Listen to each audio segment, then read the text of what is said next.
We are live on Facebook. I'm just waiting on YouTube.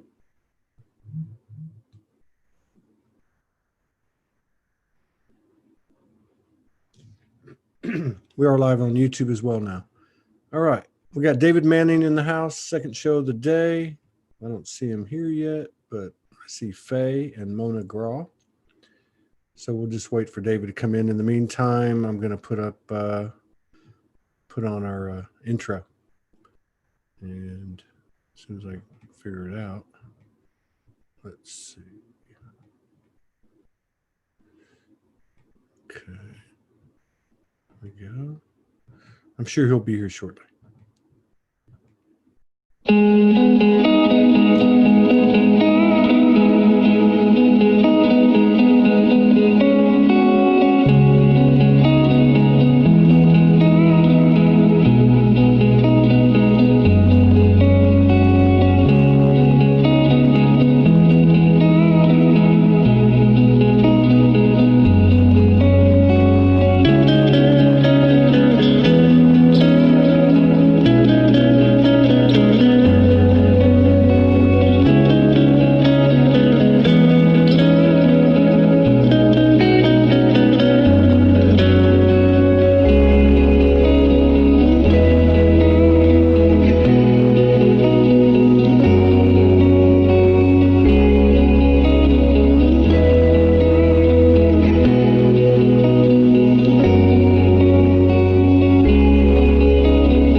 How's it going, everybody?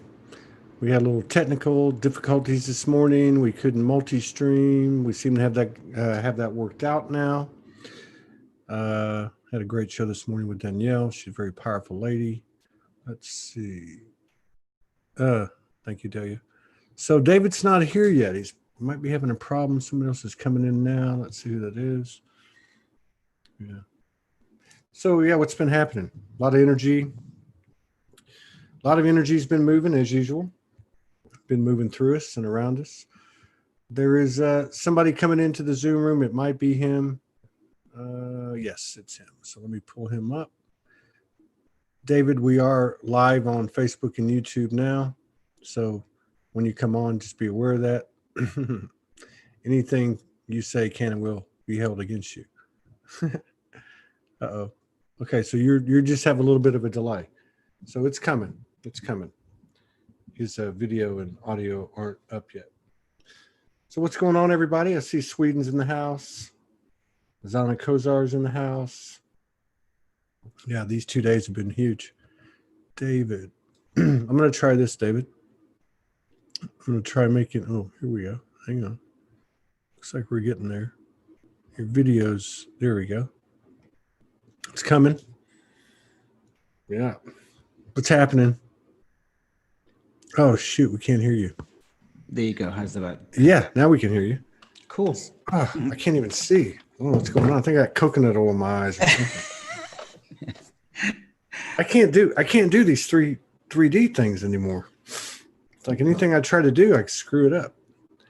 Can't even see straight. Okay. Oh, so what's happening?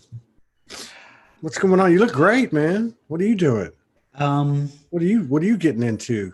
Is some a Fountain of Youth serum or something? Well, I think that's coming for us, to be honest. This idea that Talk to me. Yeah. For a long time, I've been aware of the possibility of rejuvenation, and I think we're moving into that territory. How is my sound? Is my sound okay? Is it too much? No, it's good. No, it might be too little, but it's good.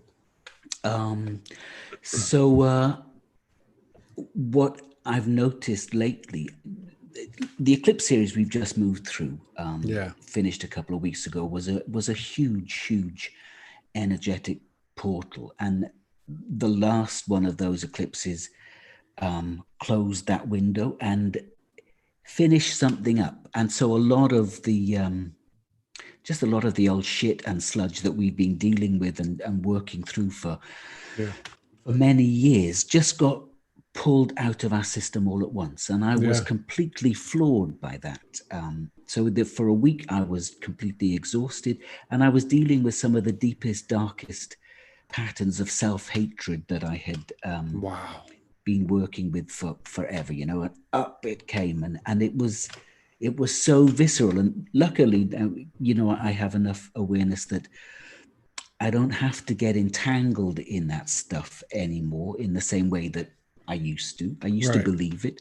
Now I can recognize, oh, wow, look, this is an amazing opportunity because my body is just releasing it, and it's coming up to the surface. And I think a lot of us are in that position now where we've done enough work, we've been through the mill enough times that we know when a big process is moving through us. And we don't have to dive on headfirst into it and get lost in it. You know, you can sort of step back and allow it to move through, and that's an amazing gift because this was a big one, and I think a lot of people were going through something major. You know, to the end of that eclipse series. But I think so. That was all of June, right? That was all of June, pretty much. All of June, and it finished up that. With the 5th or 6th or something? Was the 5th of because there was a full moon, there was 9 planets aligned, there was the eclipse. Yeah. And I know what you're saying is true. I mean, Morgan and I had a talk right after it, like 10 days ago. And she said to me, this has been the hardest few weeks, right? Yeah. That she's ever had. Yeah, really, really intense. I mean, everything just right in your face, nowhere to move, nowhere to escape. And it was beautiful too in that intensity, and the fact that this is such a gift to have this stuff pulled up out of our cell tissue by these cosmic energies that we're moving through, because we wouldn't get to do that on our own. You know, you wouldn't be able to scrape the bottom of all of those barrels all at once and just get rid of the debris so effectively, you know. So it's an amazing act of cosmic grace that we move through these things. And then so many people on the planet are doing it quite consciously now. So that really speeds up and deepens the process for us all, you know. It's a multi-stream cleansing too, isn't it? Like it's like multiple areas where it hasn't been scraped out. I'm surprised to hear you say that you were going deep in like self-loathing. You know, I mean, that's always been a big thing for me, you know. Well, I guess at the end of the day, it's for everybody, right? Yeah. But I mean, like to hear it from you after all you've been through, but that's powerful to hear you say that. That's reality. Yeah, it is. And it's, you know, I spent years in addiction, which was my attempt to escape from these feelings. You know, I would do anything not to feel this stuff, and then stop using alcohol, drugs, whatever else I was using 20 years ago now. And there's been a lot of very deep work to move through that stuff. But this felt like it was interesting for me. It started off on the Sunday evening after that eclipse. And I was meditating, and I was handed a pot of energy. I was looking inside, and deep inside me, there was this ugly, gnarled, wizened old figure in the shadows. And she, it could have been either, just handed me this pot. And I took this pot knowing that this was going to be a real shitstorm. Wow. And over the next 5 days, it was. I just sort of dropped into this really, really unpleasant space deep inside, but sort of surrendered to it because I knew that it was a gift. And so it felt like this was the bottom of that particular barrel.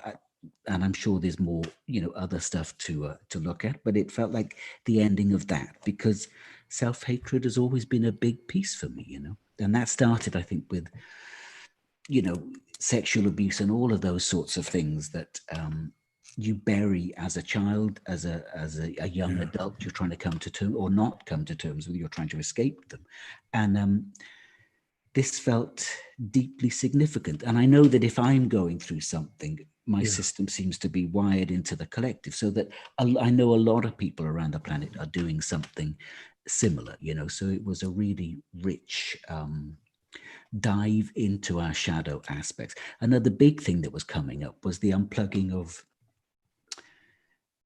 I think, lifetime after lifetime after lifetime of religious training that we've all been part of. There's no use for that anymore, because the truth of what we are is emerging from within us at a cellular anatomic level. So we don't need any of the books of rules and regulations, the ceremonies, the symbols. None of that is important now when you are potentially, you are the truth itself. The truth is seeking to express itself through us, in us, and as us in every moment. So you don't any longer need a book that was written thousands of years ago to give you guidelines on how to live, because that will be emerging from inside every second of every day. And that is much, much more available to us now than I think ever before. Well, that's a good assessment, you know. And because I run across people, because, you know, with the work I do, I'm writing a book. Endless work you do. Right? But, you know, they're like, I'm writing a book. I had a guy send me one a couple of days ago. Here's what's happened to me. Sounds prolific, you know. It sounds, he'd gone through a transformation like we all have in our own way. He found a partner. They had past life memories. I mean, you know, I don't mean to make light of it, and I'm not, because it's totally relevant. But that's what we're all doing. Number one, and number two, he writes a book and he says, "Can you read it?" And I'm like, "No, I can't read anymore, even if I want to. You know, I can watch videos. You know, but back to what you were saying, it's like this is how the playing field gets evened out." Like, it doesn't matter what you say or what you do, what you advocate, or what group you're a part of, or whatever the case is. When it gets right down to it, it's just us. Like everything we have, we've been talking about this the past few shows, off and on, about our ability, that's not a cliche or bullshit, that we can actually tap into the infinite universe, morphic field, whatever, on any subject we want to. We can actually connect and get this information. All of the filters have been removed now, I think, or are in the process of releasing the final filters. And so that gives enormous freedom. And it can also be a bit scary, because what I'm becoming aware of then is that the part of the self-hatred that I was experiencing was my deep, deep resistance to being in a body at all. So there was this commitment to being here. At some level, I had volunteered for this, but there was also this huge hatred of the body for the trap that it is, you know. And I think this is a big, big piece for most of us. This polarity. You know, we long to be here, we volunteer to be here, but we hate being trapped in physical form.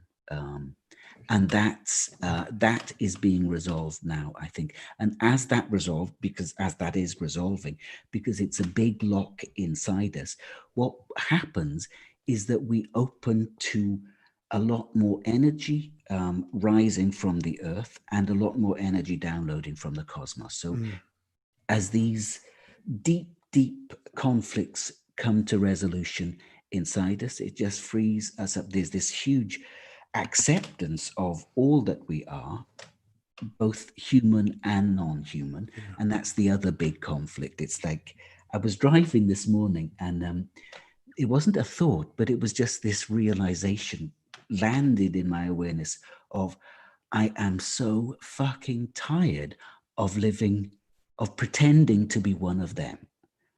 And it was like, and as I questioned it, it was the pretending to be a human, or pretending to be only a human. And this is what I guess we've all been doing. For a long time, we've been pretending to be human and disconnecting from the rest of us. Now, there's nothing wrong with yeah. being human, but there's so much more of us that is now wanting Yeah. to be present. And Well, like you said, and so you echo a lot of what I've heard people say, which is they know they're not from here. They knew that like early on. They knew they weren't from here. And then that whole thing you just said right now about trying to fit in, right? Like trying to it's almost like you have the rules to the game, right? And you're always going to win. And that part of you doesn't fit with society. And so then you try to fit in. And so many people that have come on the show talk about how they kind of just put it away. They shut it down because their focus was on trying to fit in, and that was never going to happen. no, you know. no. And we've done it for lifetimes. It's Yeah, been dangerous absolutely. for us to live outside of the norm. So we've really locked down all of the bits of us that were different and would have stood out and got us noticed. Yeah. This is the lifetime when we are meant to Yeah. just allow all of that to flower. And there are a lot of people on the planet that I don't think are timed for their awakening in this lifetime. So could be for sure. Yeah, that would make sense. I mean, why wouldn't it be? We're not all, we're not all at the same place in terms of our evolution, and that's what makes it a really exciting but really messy place to be. Yeah. Well, it's interesting that you started out by talking about how you had that I want to get out of this body or whatever the case was. And then on the other side of, well, it's interesting you started the show with, I believe we can do that we can rejuvenate, that we can become younger, right? And I'm with you on this. So given that those two comments, right? A lot of people, myself included, the body, and I think you and I talked about it last time we talked, the body's getting louder and louder and louder. Yeah. Like the body is, it's almost like you have this, okay, you have your multidimensional aspects centered around a big conference table, and the mastermind group is that, and the body, and all of these, most of these are etherical, right? Yeah. You've got the different parts of the human aspects that are the divine human aspects that are coming in, mental, emotional, so on. But the body itself, it's like, to me, has come up, pulled up a chair, sat down and said, hey, I'm on the same level as all of you. Even though I'm physical, I'm still the same God substance. And by God, I want to be heard now. So like that's like, to me, like full circle. Like what you said about, I wanted to come here. I know that at a deeper level, but now I'm here. And the very thing that we came here to do is the very thing that we distance ourselves from. Yeah. Right. And we had lifetimes again of religious programming that told us the body was to be denied, the body was sinful, shameful, disgusting, to be risen above and out of. What we realize in this lifetime is that as you deepen into the body, as you surrender to being in physical form, then it's not that we are in the body is in us. Our field is bigger than the body, but the body is in us. But we penetrate more and more deeply into the body and then unlock more and more of its wisdoms. And I think that capacity to rejuvenate is one of those things that will unlock. I believe so. I agree with you. I every time, she's not doing it so much anymore because she knows it bothers me, but so every time Morgan says, oh, we're getting old, look at your hair, it's falling out and it's all gray. And I'm like, don't be talking that way. I'm going to be here 1,000 years. I always look at it this way. Okay. So like, how do we know anything? How do we really know anything? Right. We're not going to decide on what's real and what's not by getting external validation from each other and agreeing and being in a mutual admiration society. So how do we really know? How do we really know what happens when this body goes? Yeah. And there's a part of us that knows, but I always go back to what if it all comes down to the thoughts you carry forward? Like that's the whole point. The root, the imagination, the creative ability, the intuitiveness. What if it all comes down to what we hold in our own space? And how do we know that's not the difference? How do we know if I carry forward the thoughts and belief system from a higher perspective, not from the human definition, that there is an eternal soul, that when I leave here, I can go to whatever university or playground I want to in the multiverses or whatever the case is. How do we know that's not the difference? It's almost like, well, yeah, like Invictus, you're master of your own fate. Yeah, I mean, literally the creator of our own reality through our thoughts, our beliefs, and our feelings. I remember when I first woke up and I had all these disincarnated souls coming to me for, whatever. And some of them were relatives.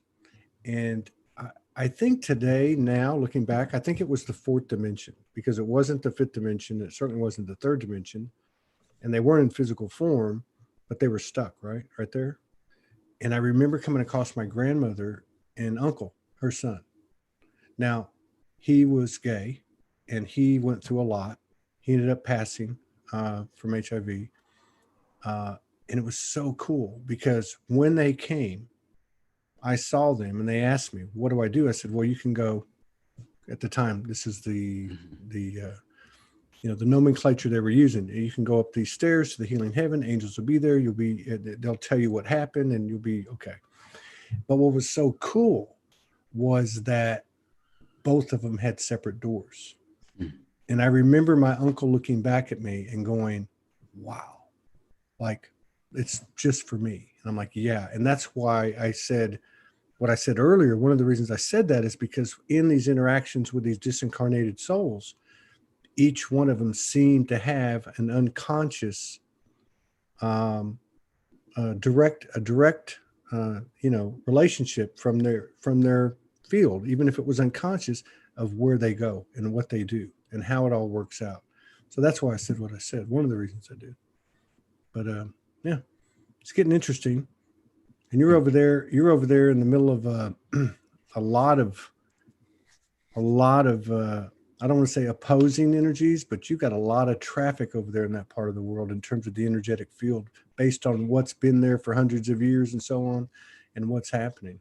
Yeah, this country has had a big impact on the planet in the way that the planet has played out, and now the States, the US, has taken over that role, I think, in terms of having the most impact. But here, there's a lot of karma, literally being cleared and cleansed from the soil of this landscape. And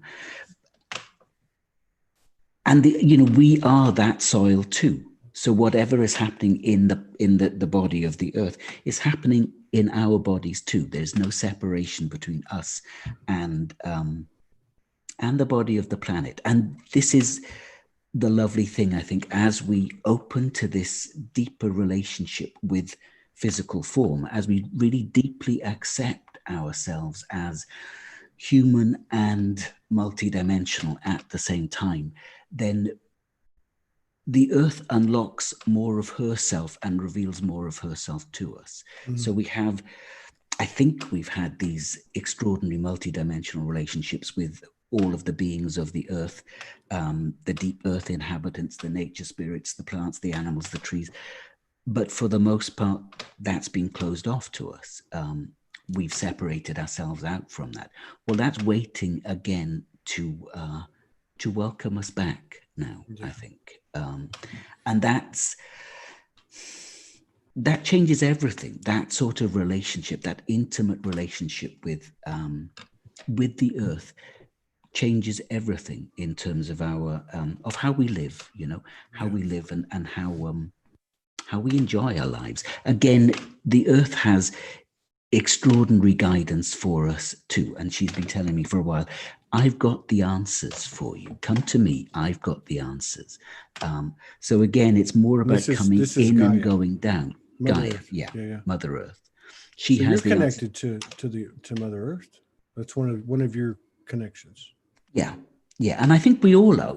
Our ancestors read the song lines, walked the song lines, knew where to build their monuments and their temples. We know that. The body is an animal.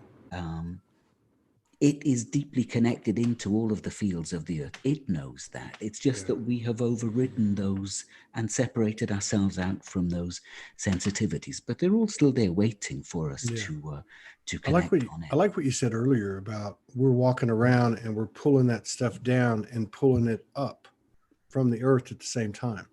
To me, I picture like the upper chakras, the lower animalistic chakras, and we're, you know what I mean? Like what you described is kind of like what's happening. I mean, that's like heaven and earth converging. I don't know if it's as above, below, or within, without, or is it more we're merging and integrating the two? We are the marriage of heaven and earth in physical form. We embody and actualize and symbolize that by our very being. You know, we are literally spirit coming into form. So we are that marriage. And of course, it happens then in relationships like you have. That marriage happens there, that marriage of that meeting of two apparent individuals where something else is born, is something else is created from that depth of experience.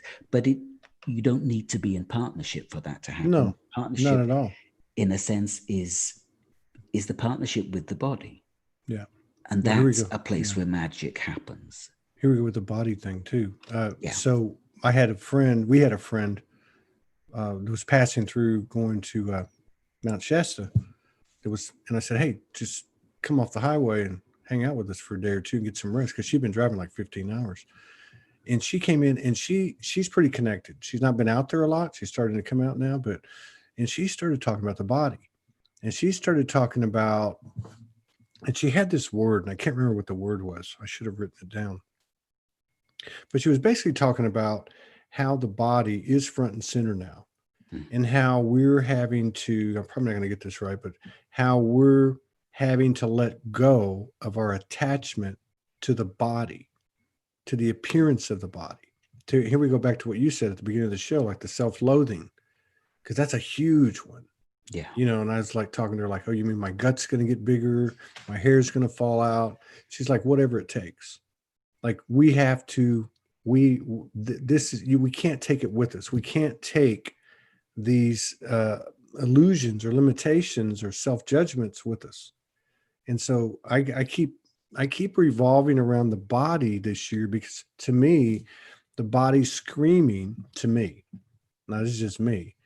I am on equal ground. I am the same substance as Archangel Michael essence or Jesus essence or whatever. I'm part of the same thing. I just happen to be in a physical, and this is the mission and the prize.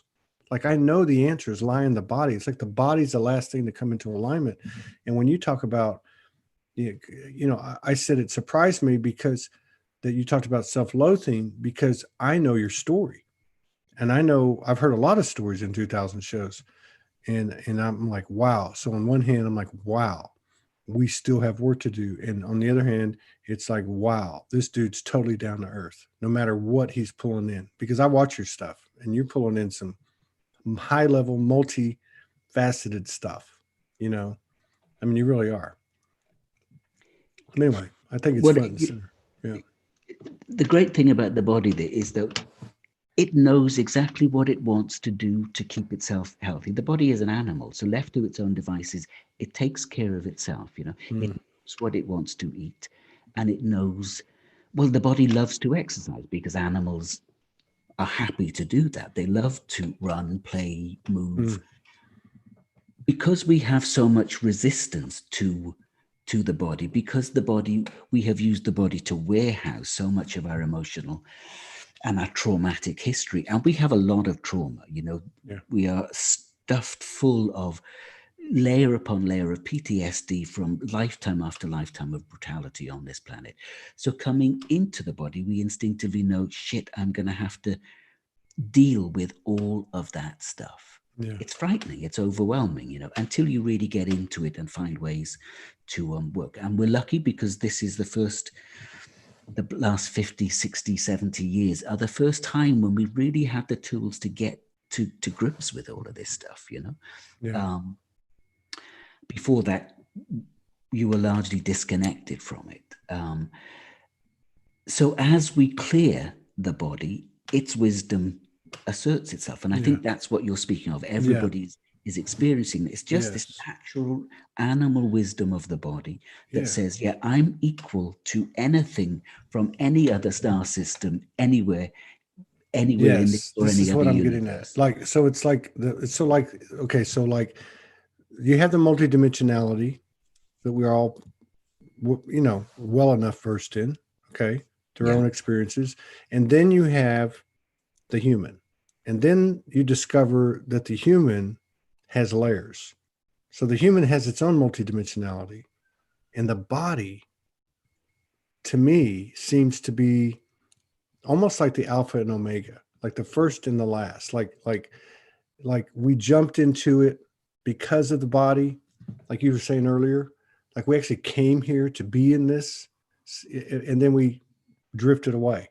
And then we're coming back home to and so the body, like what you're saying, like as we release this stuff, like this stuff that was being scraped out that you're talking about, it would only make sense that the true nature and true workings of the body would come to the surface without necessarily even having to be programmed. Like, for instance, with the rejuvenation, if I get up every day and say, I am 33 years old, I am 33 years old, and I'm muscular and I have 4% body fat, and whatever the case my programming is, or just continue to clear and clear, and this stuff is going to happen naturally. Like, because we empty X amount, X degrees, of volume, and what comes in? Well, what comes in is what's already there. It's already there. It's just being cleared out. Do you think we have a lot more scraping to do? I think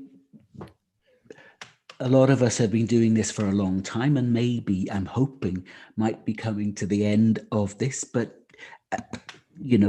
what I know is that multidimensionality means that as soon as you feel you've finished one layer, the next layer sort of uploads itself. And it might not be much to do with you. It might be your ancestors. It might be the stuff that's in the earth needing to be, needing a physical body to clear itself through. And then you just sort of volunteer the space for whatever needs to happen. But this thing about, the body knows then exactly what it needs to eat in order to keep itself healthy. Animals will sniff around and smell the various herbs. Our body knows all of that stuff too. It knows the energies it needs to be engaged with. It knows where there are high frequency energies coming from the earth. It tracks all of that stuff so it can keep itself in balance, in check. And I think the more we get out of the way of that, and of course we've got in the way, we've loaded it with all of our undealt with emotions. We've decided, we hate exercise, or we like sugar. And, the body doesn't particularly like those things. Those are programs we've learned at an emotional and mental level. Yeah. As we clear, you only have to look at any animal to know that they're completely at home in their body. They love physicality, and we are that too. We have that potential. Yeah, that's interesting too, because I don't know if you know, but we, after 3.5 years, we a place found us, or we found it in Arkansas. So we're in a small town in Arkansas, and so we're in this modest place. We're kind of redoing and settling down. So it's up on a hill. Well, not a hill, but just on a pitch, and then you have to go down a driveway to go into the back, right? But so in the back of it, it's kind of private, and it looks like a forest. It looks like the jungle. I mean, it's crazy because it's in the middle of a subdivision. It's a dry riverbed, and it's a portal, and there's a bunch of stories behind it. But what's been happening, Morgan has this thing about with animals. Everywhere we've ever gone, she feeds them the bird, and then they just come around like she's Snow White or something. Birds and rabbits, and so we got rabbits, we got squirrels. Now we have raccoons, possums. We got 3 stray kitties, a bunch of birds, I guess. And so what's so weird is, and there's a bunch of insects because the garage has light, so they all go in there. So what's so strange is the other night, a possum was sitting next to 2 kittens that couldn't have been more than, like, say, 14 weeks old. And they're eating side by side. And then last night, she's like, oh my God, this huge animal came in and had 5 babies, and babies were huge. They were bigger than the cats. It was a raccoon, right? But my point is that the cats ate and then left, and then the raccoons came in and ate and then left, and then another one came in, the possum came in, and I was like telling her, I was like, wow, I wonder if this is what part of what we're letting go of is trying to control or force anything, like, like, move them out, chase them away or whatever. That if everything's just supposed to flow unencumbered without resistance, like, and you can drill this down to, do you swat a fly?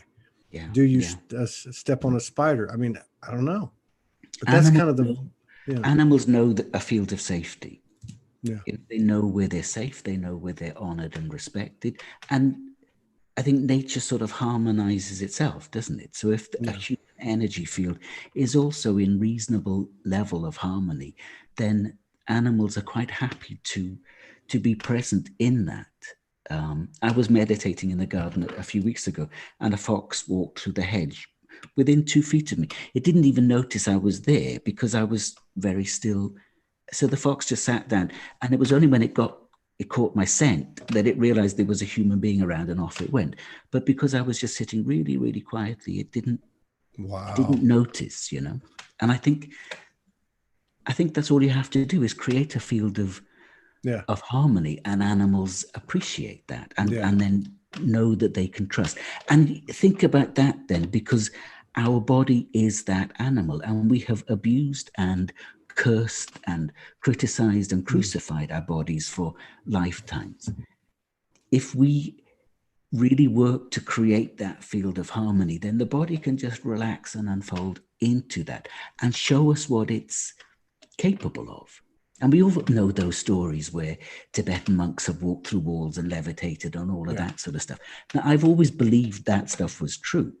And I think that's perhaps what really happens when there is this true marriage between the spirit of us and the body of us, that we start to break all of the physical laws. I think that sort of stuff becomes possible. And maybe we're heading in that direction. I'm not expecting that anytime soon, but, maybe that's where we're, the direction we're moving Well, in. you never know, that reminds me of, I had 2 Kundalini experiences. I was probably 25, was meditating consistently for the first time.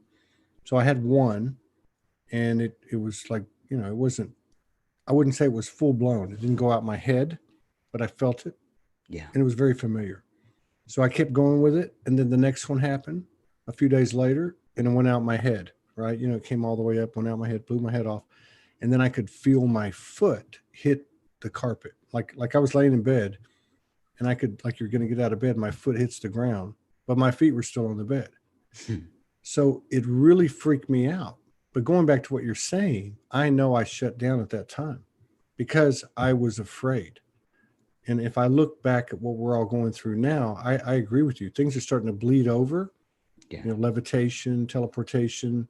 I've had a lot of people have been talking about very different lucid dreams over these past few weeks. With specific detail, bright colors, off-planet colors. But I think we're at a point now where there's enough, or let's just say there's either less or no resistance, or something's happening where this is being allowed to flow. Somebody made the comment that the animals are losing their fear. It's all tied together, Yeah, it really is. And that's what I'm seeing. Even with people, even if I go out into the town over here, I'm noticing something's different with people. I don't see a lot of chaos like I used to. No, things seem to be pretty. I mean, but I think, humanity is splitting into its particular camps now. So this virus, the pandemic, is really helping that shift to happen. So the choice is love or fear. And it's a very stark and very clear choice, And you see the people that are in fear because they're desperate to stay within their own little safe bubble, thinking that, if you're too close to me, you're going to infect me. And you can see that on people's faces. You can read it in their field. But most people are really recognizing that what we're being fed by governments and news agencies and is just bullshit. And people are really starting to see through all of that and recognize that there's a more fundamental choice operating here. And it is literally the choice for love. It's, and it's interesting. That's a great example with the quarantine. It's like the way we designed this, because we all designed it, and this particular program of the COVID and the quarantine and the mask and everything goes with it, it's like perfect for our expansion. Totally. Everything becomes so visible, doesn't it? It's out there on the surface. But then at the same time, like you said, everything's splitting.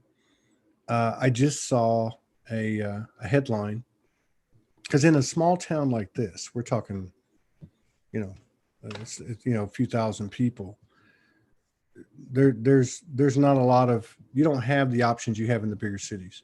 So Walmart, in fact, this is the state Walmart's from. So Walmart is very prominent. I don't particularly like to shop at Walmart. It's never been a big deal for me, but I've had to go there a lot since we've been here. I just saw a headline that said beginning June the 20th, 5 days from now, that every store, every Walmart in the country is going to require a face mask.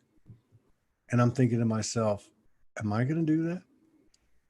I don't know if I'm willing to do that. And I guess what I'm trying to say is it's interesting how this thing's playing out and how it seems to be pushing us to a point of at least looking at and making a decision on a case-by-case basis of where we stand in our personal sovereignty. Like it's taking that reflection to a point where I have to consider my soul. Yeah. It's forcing us to be very conscious, isn't it, really? Yeah. Like to make decisions. Like when you start to make decisions, a lot of times we'll make decisions or do things and nobody's going to know, right? It's like your deal. It's like your secret, your own esoteric knowledge within your own field.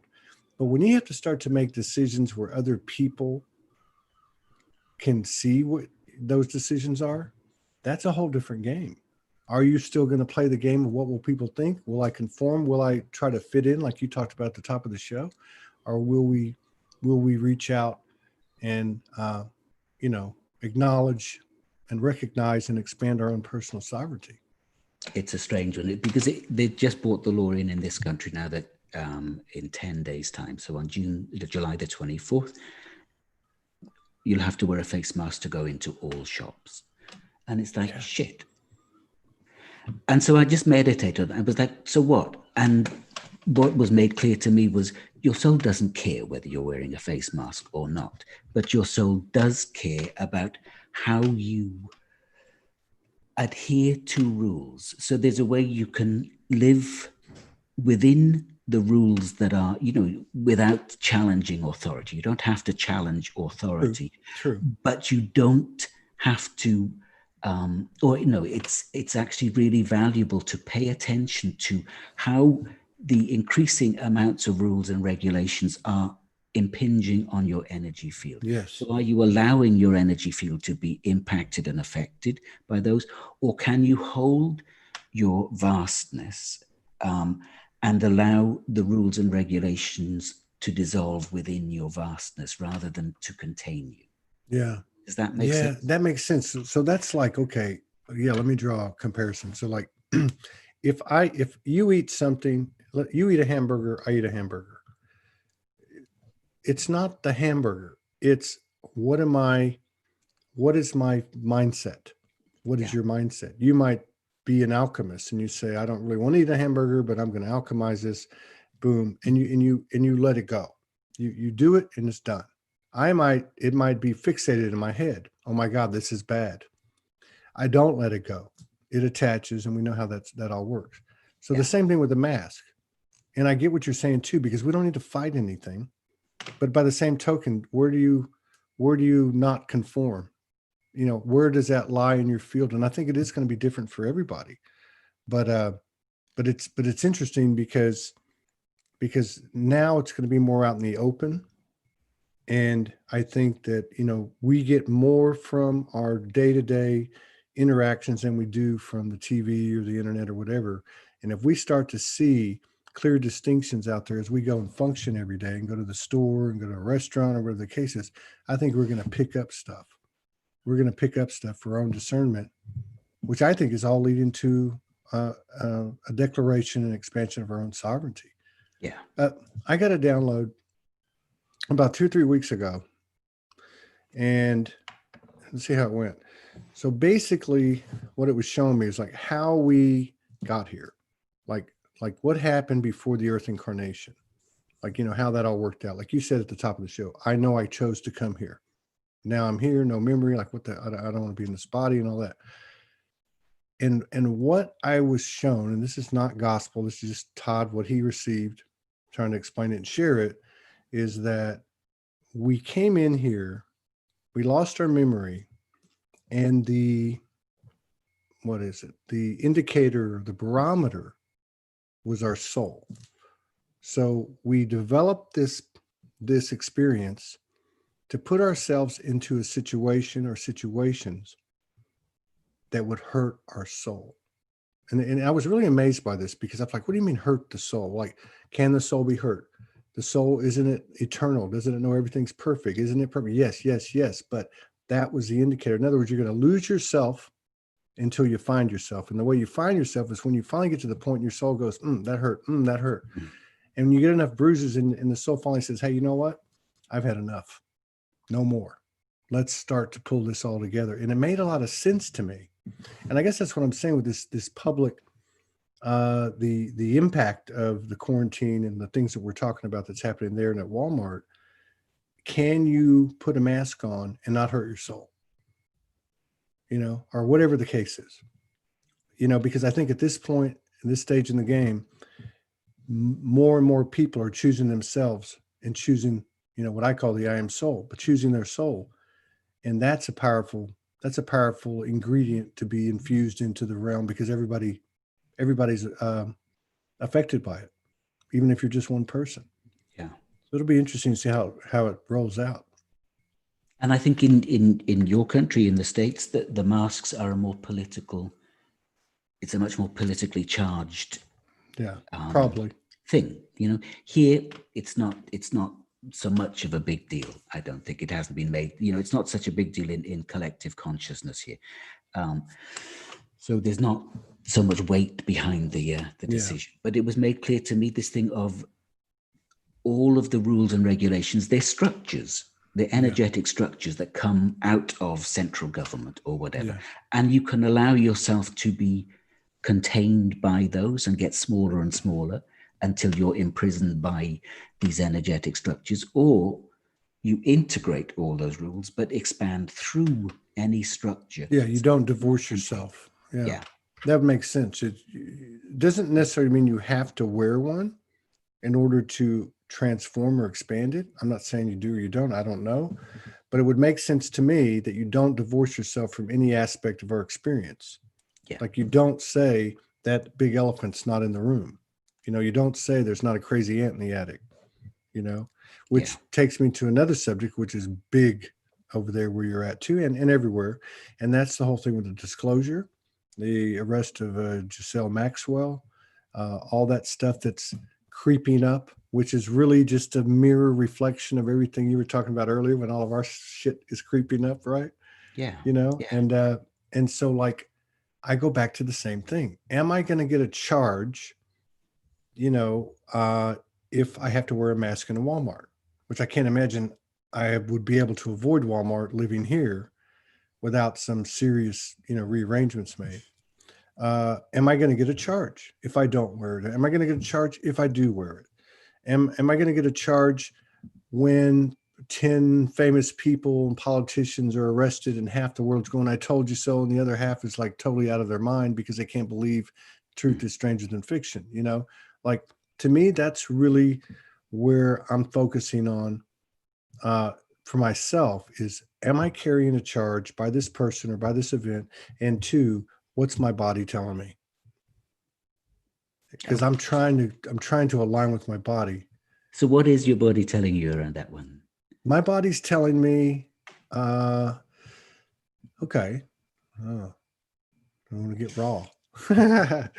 My body's telling me that there is like, in other words, I'm going to speak to it like it's speaking to me. Todd, you have no idea what this body, which is part of you, is capable of. You've seen little snippets of it. You've released this and you've released this program and that program and this program. And what came in place? You remember all those euphoric, orgasmic, continuous moments? You remember those feelings? This is the kind of stuff that's happening. And we can't explain it to you because you'll never understand it. Now, by the same token, you might need to, not drink a beer so often. You might need to not eat this particular food so often. You might need to pay attention. Why do you think you just made a big batch of kale and beetroot? Why did you buy those turnip greens? Why are you eating fiber? And so I'm listening to it, but I'm still pulling out of these old patterns or habits or favorites, a hamburger every few days, or, you know what I mean? So I'm listening to it, but at the same time, it's talking to me just as other aspects do in that intuitive way. And it's also talking to me through my body, like how I process things. Like if I eat something and all of a sudden I feel like I ate an elephant for 2 days. Yeah. Like I know I'm supposed to eat, but I can't because I'm not digesting anything. And then I tune in and then I'm directed to go do this or go do that. And I do it and boom, I purge everything out and I'm like, 10 pounds lighter. And I'm like, oh, wow, everything's cool. I don't know. It's a fluctuation. But the main thing I would say to answer that question, which was a brilliant question, to me, it's telling me you have no idea. I guess the way I would put it is, it's essentially telling me you can do anything and everything that you do in dream state, that you do in dimension, you can actually do with this body in this realm. And that's a lot to take in, but I believe it.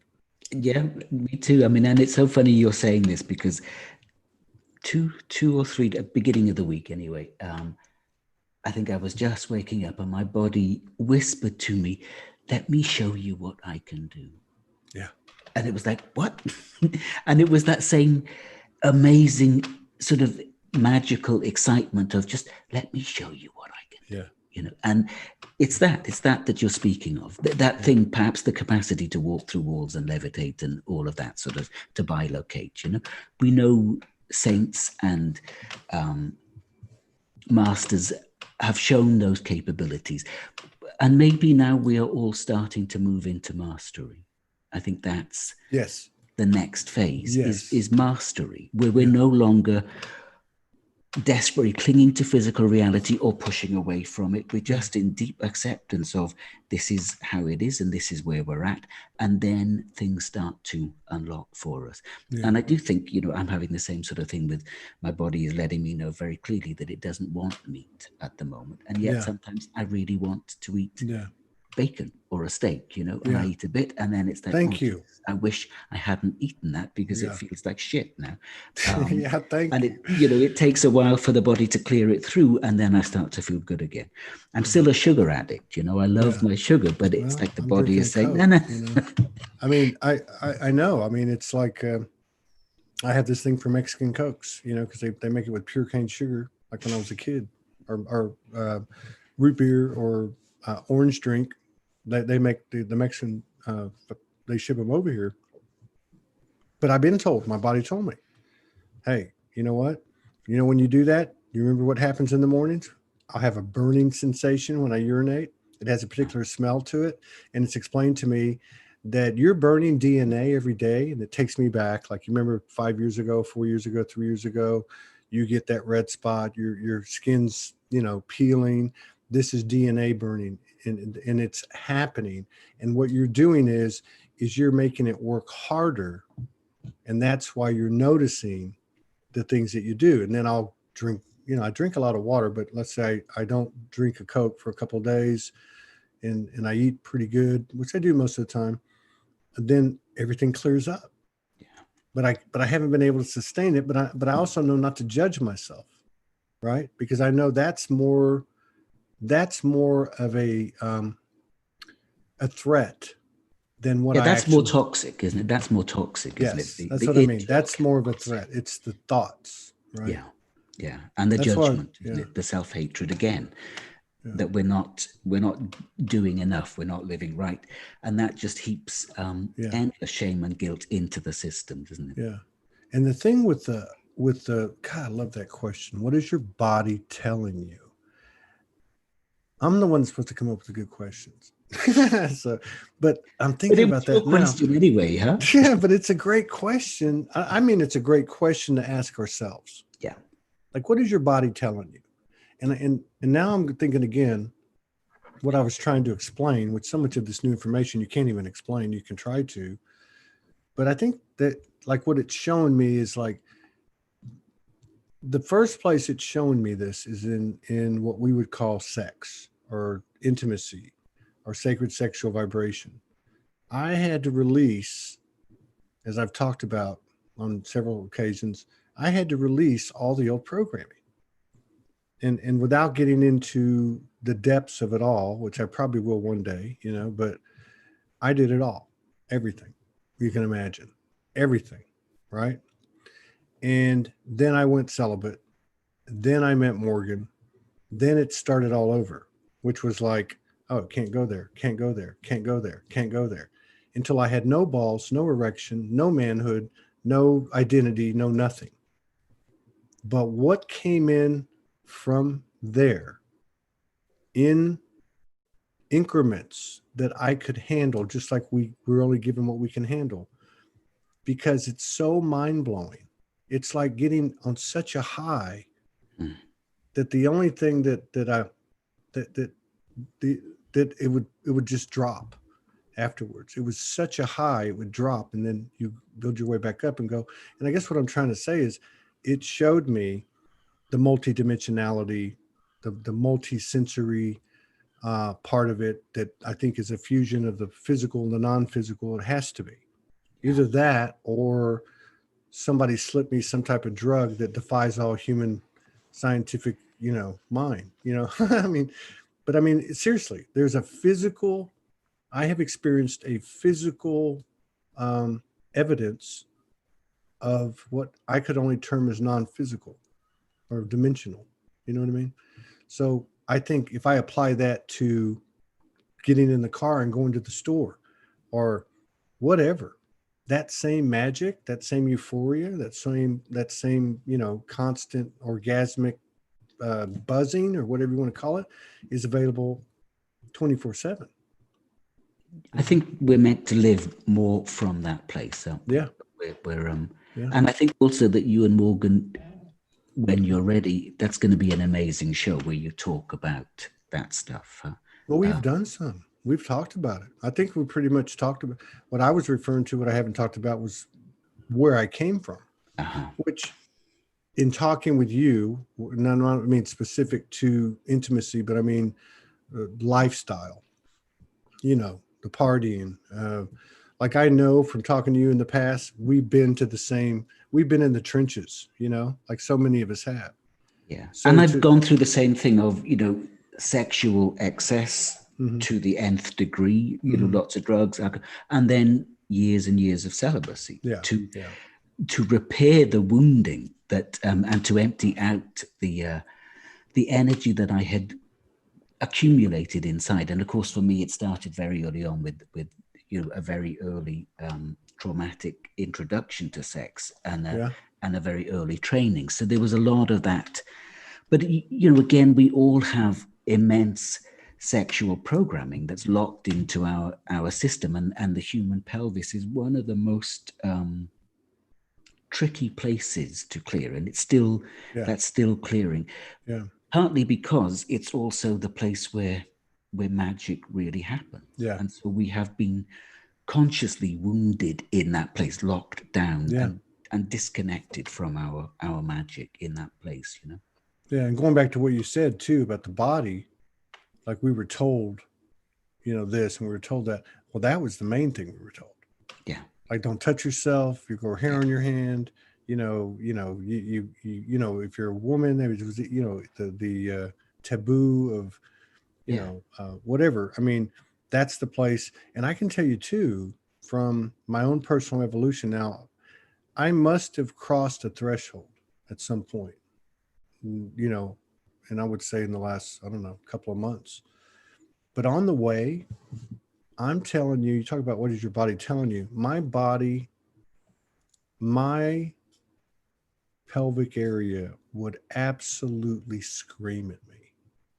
It would tell me, you're being aligned, you're being cleansed out. And I felt the pain. And it wasn't like I was being tortured or being punished. I could actually feel when I wasn't, what was happening. You know, I could feel what was happening. And now I can feel that it's not. And I don't know what's going on, but, you know, the last couple of weeks, it's like I'm 17 years old or something. You know? It's the truth. And it's without any, you know, like any stimulation. It's just, you know, I'm like, what's going on? So that's rejuvenation for you, huh? Well, I'm happy about that. Yeah. But I think the body is just, I think it's because I've always said, you know, like, okay, we're the mission and the prize. We're the dog chasing its tail. We didn't know it was our tail, you know. Yeah. I think there's even that snake eating the tail that goes back into the but now you take it deeper. What is more human than the body? Because the body isn't just the body. The body's the mind. It's the heart. You know, it's all the sensory organs, all the higher sensory higher sensitivities are. So the body's a huge thing.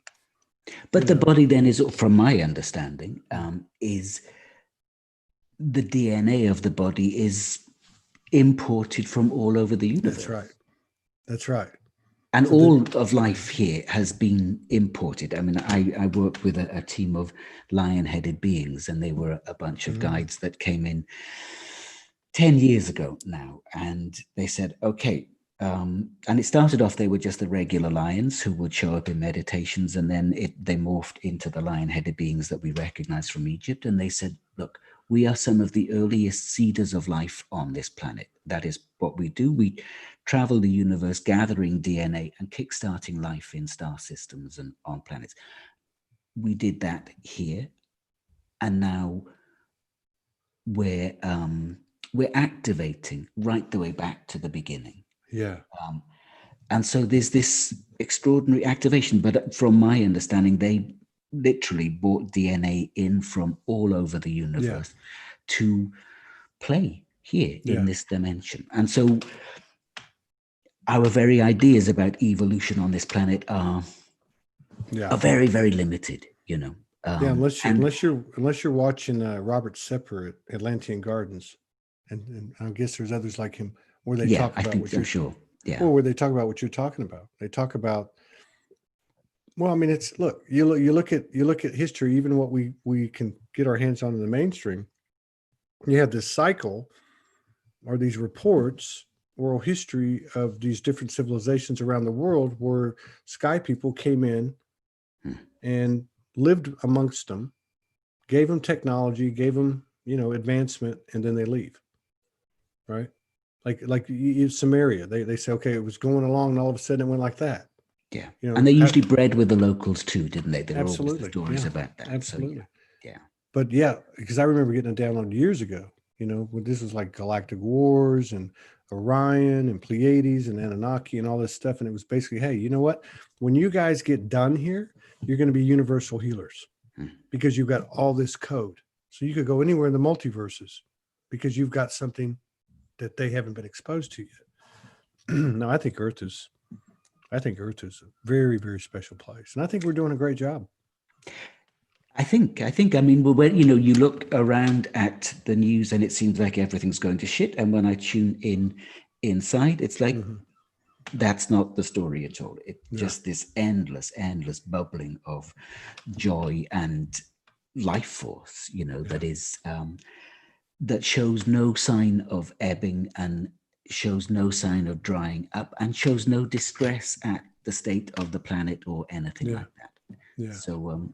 So I think we're in a really good place. I do too. And then the thing with, because Neil Devaney just made a comment and then they leave, which is what I said a minute ago.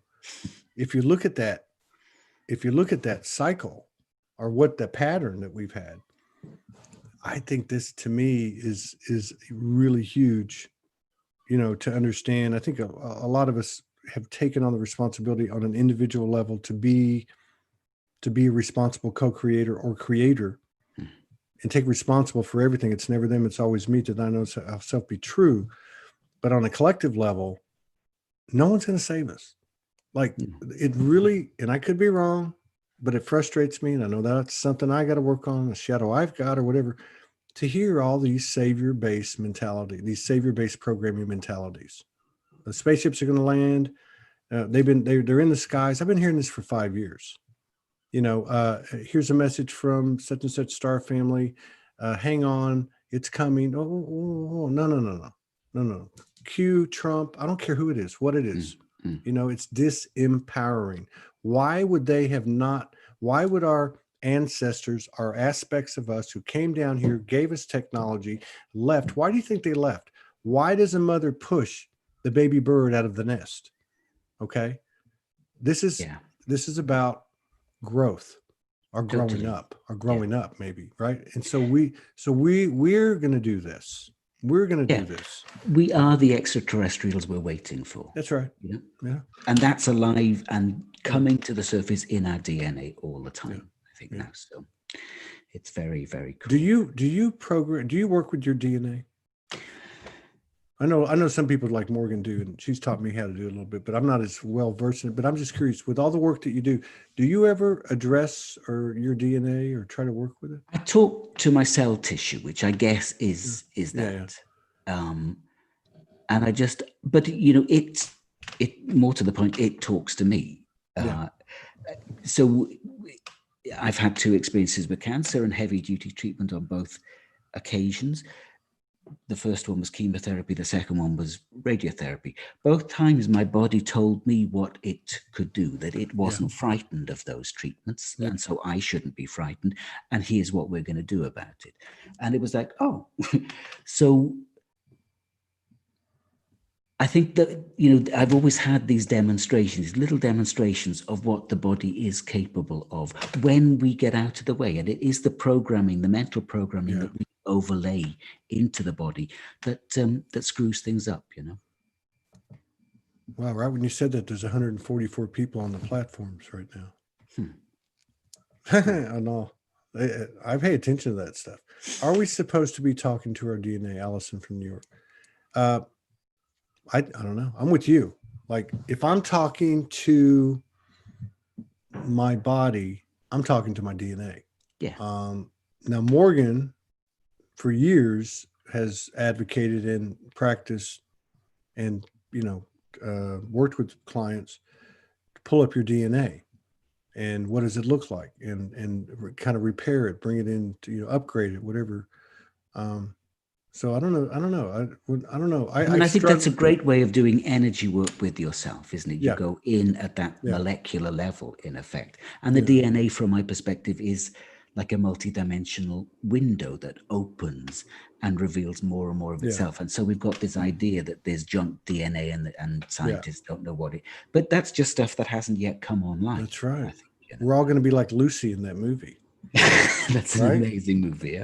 Yeah. But I'm more like, okay, organs. Like I'll pull up my organs and I can very clearly see them, both physically and non-physically, or, you know, or I don't know. To me, DNA is like somewhere in between. It's like the bridge or something. To me, the DNA is like what you talked about with the seeding. we have access to everything and anything. And maybe that's some type of, maybe that's the transmitter. I don't know. But I know that it's got all the information. I guess that's what I'm saying. So it would make sense. What do they say? It's 98% junk DNA or something like that? 90%?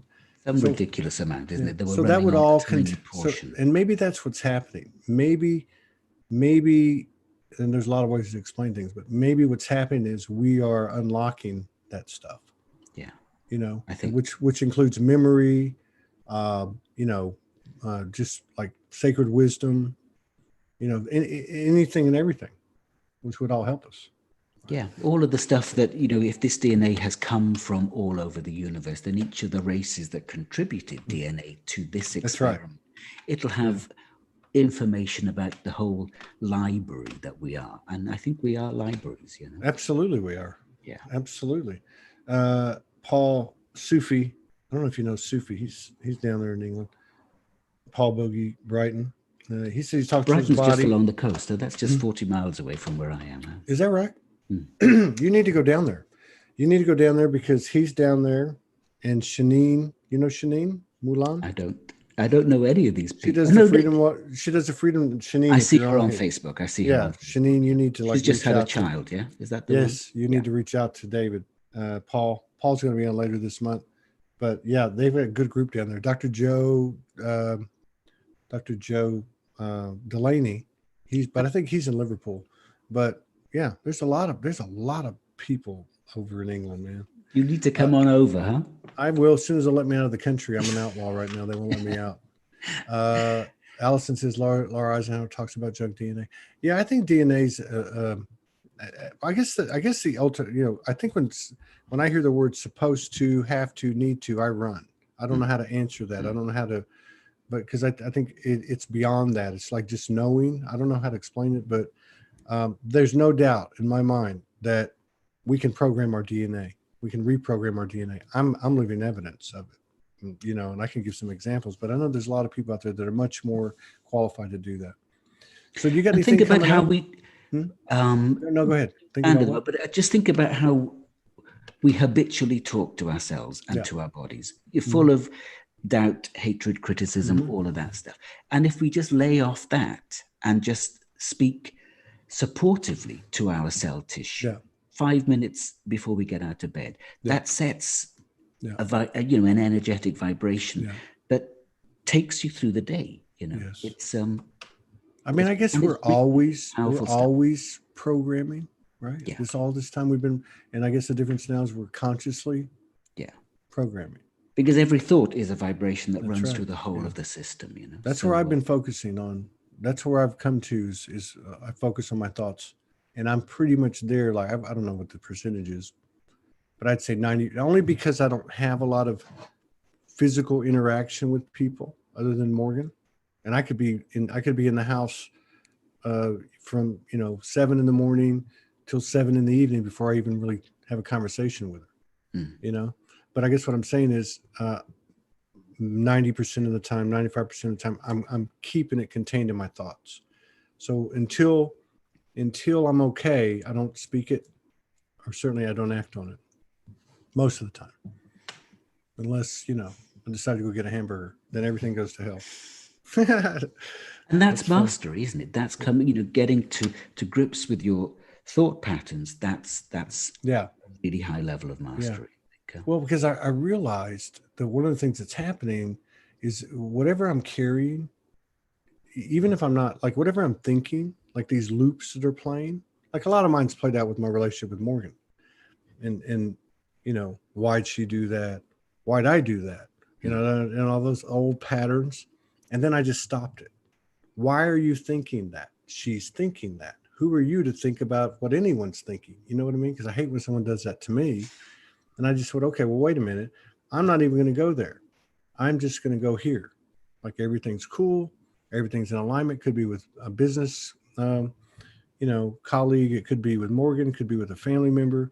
And I try to keep my thought field clear and open. Or if it is running a projector, that projector is something for the highest and best good. Yeah. Something like that. Yeah. So do you have anything coming up? I know you were doing a couple. Yeah. I will have. I mean, since the equinox back in March, I have done a teleconference every weekend. And that's been a lot. I haven't done that before, and that's been amazing.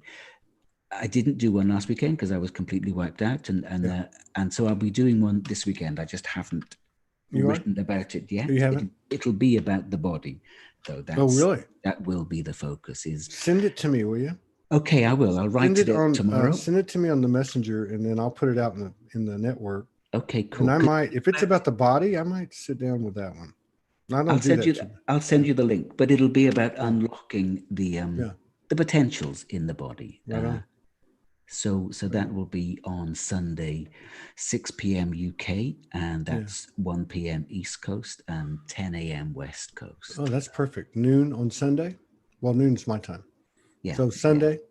Sunday. Okay. But that's and then it's always, all of my stuff is always available as a recording. Right on. As well. So and where do you do this? From a Zoom room, or do you put it out? I do it on Instant Teleseminar. So it's on here.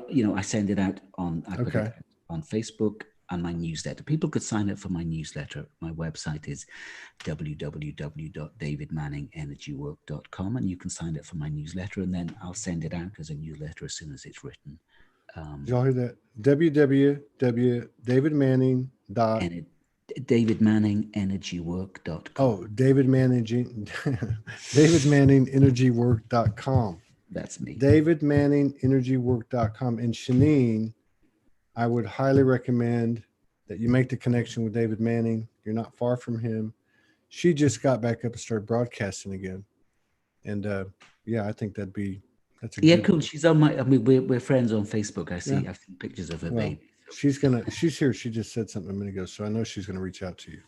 Cool. Man, it's always good talking to you. Likewise. Let's see what happens in the next 2 or 3 months, or a couple of months. But I look forward to getting together with you again.